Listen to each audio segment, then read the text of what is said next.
Imagine the metallic sound of the tracks vibrating beneath your feet, a harbinger of something terrible approaching at high speed.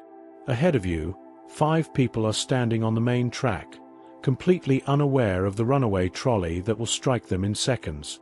You look to the side and see a lever. If you pull it, the trolley diverts to a side track, saving the 5 lives. But there is a price. On this new path, there is a lone person who will die as a direct consequence of your action. The silence of doubt is interrupted by the roar of steel. Would you pull the lever? This scene, though it seems like a distant nightmare, is one of the most unsettling moral questions ever formulated by the human mind. We are not just talking about math, about 5 against 1. We are diving into the weight of individual responsibility and the mystery of who you become when the fate of others is suddenly placed in your hands. This is the trolley problem, a mirror that reflects not your face, but the structure of your soul and the limits of your ethics.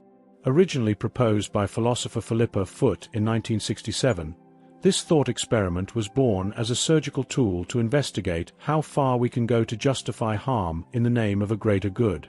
Throughout this script, we will explore the boundaries between utilitarianism, which seeks the greatest good for the greatest number, and deontological ethics, which reminds us that human dignity is not a bargaining chip. Get ready to discover that this trolley doesn't just run on imaginary tracks. It crosses hospitals, courtrooms, and the political decisions that shape the world we live in today. The origin of this story is not in a laboratory, but in the mind of British philosopher Philippa Foot. In 1967, she presented a thought experiment that would become an essential tool for dissecting the foundations of our morality. Foot didn't just want to provoke. She wanted to investigate the invisible line between what is morally justifiable and what crosses the threshold of the acceptable in the name of a higher purpose. The scenario seems simple, but it is mathematically cruel. Is it right to sacrifice 1 life to save 5? Imagine the scene. You are standing before a lever. On the main track, the trolley will kill 5 people who do not realize the danger. If you intervene and pull the lever, the trolley changes direction and hits only 1 person on the other track. At that moment, the question stops being about numbers. It is about the weight of your responsibility in deciding to change the natural course of events. The dilemma forces us to confront an unsettling question. Is the act of causing active harm, pulling the lever, morally equivalent to the act of doing nothing and allowing a greater tragedy to happen? While cold logic says that 5 is greater than 1, this simplicity is just a facade. By touching that lever, you stop being a mere spectator and become the architect of someone's fate. Morality, here, ceases to be an abstract theory and transforms into a concrete, definitive, and, above all, human action. But this mathematical clarity begins to dissolve when we change just one detail in the scene. Imagine that there is no longer a lever at a distance, but rather an inevitable physical contact. Years after the original formulation, philosopher Judith Jarvis Thomson expanded the debate with an even more disturbing version, the Fat Man case. Imagine that the 5 people remain on the tracks and the trolley advances relentlessly. But this time, you are on a footbridge above the railway line and, next to you, there is a very large man. You realize that if you push him, his body will be enough to stop the trolley. The end result would be the same: 5 people saved and 1 life lost. But the question now carries a physical weight. Would you push him? Notice what changed here. The number of lives at stake is identical to the lever scenario. However, for most people, pulling a lever feels less wrong than pushing someone directly to their death. This difference reveals something deep about our moral architecture. We don't just judge the end of the story, but the intentions and the type of action we perform. There is an ethical barrier in using a person merely as an instrument or a means to achieve a goal, even if that goal is to save lives. We feel that physical proximity intensifies our responsibility. Touching someone to cause their death crosses a much deeper psychological line than operating a machine. This scenario serves to show us that our brain does not function like a utility calculator. Our emotions, empathy, and aversion to direct contact shape our decisions just as powerfully as our reason. The trolley dilemma, therefore, stops being a mathematical problem of 5 against 1 and becomes a conflict between ends and means. To understand why our minds freeze in the face of this physical touch, we need to look at the centuries-old clash between the two greatest schools of moral philosophy. When we look at the lever, our mind becomes a battlefield between two of the most influential moral theories in history: utilitarianism and deontological ethics, or the ethics of duty. For thinkers like Jeremy Bentham and John Stuart Mill, morality is a matter of outcome. The golden rule here is simple: the best action is the one that produces the greatest good for the greatest number of people. From this perspective, the value of a decision depends exclusively on its final consequences. Pulling the lever is the logically correct decision, as reducing total suffering is the supreme goal. If one death is tragic, 5 deaths are statistically worse. Therefore, the calculation is settled. However, this is where the discomfort we feel in the fat man case arises. Immanuel Kant introduces a different perspective. Moral value is not in the result, but in the principle of the action. Kant argues that there are rational limits that must never be crossed, regardless of the final benefit.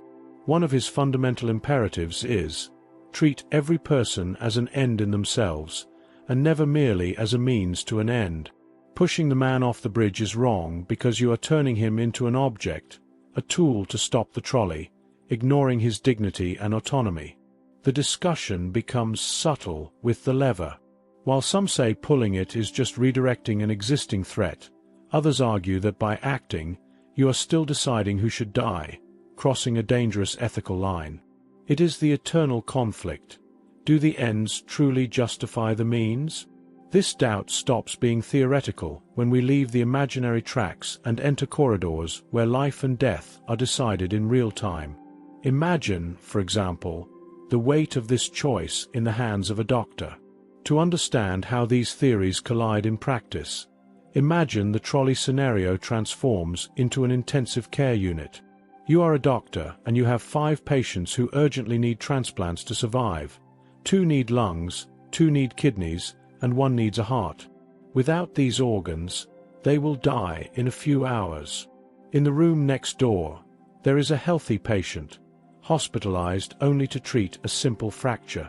If you decide to sacrifice him and distribute his organs, you will save 5 lives. Even though the utilitarian calculation of maximizing survival points towards sacrifice, almost all of us feel a visceral and profound resistance to this idea.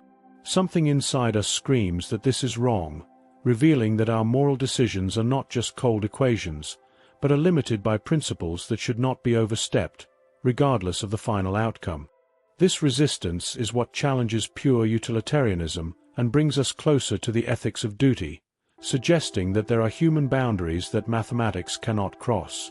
In real life, the spirit of the trolley dilemma is present in political decisions that affect millions, in courts that balance individual rights against collective security, and in hospitals that must prioritize scarce resources.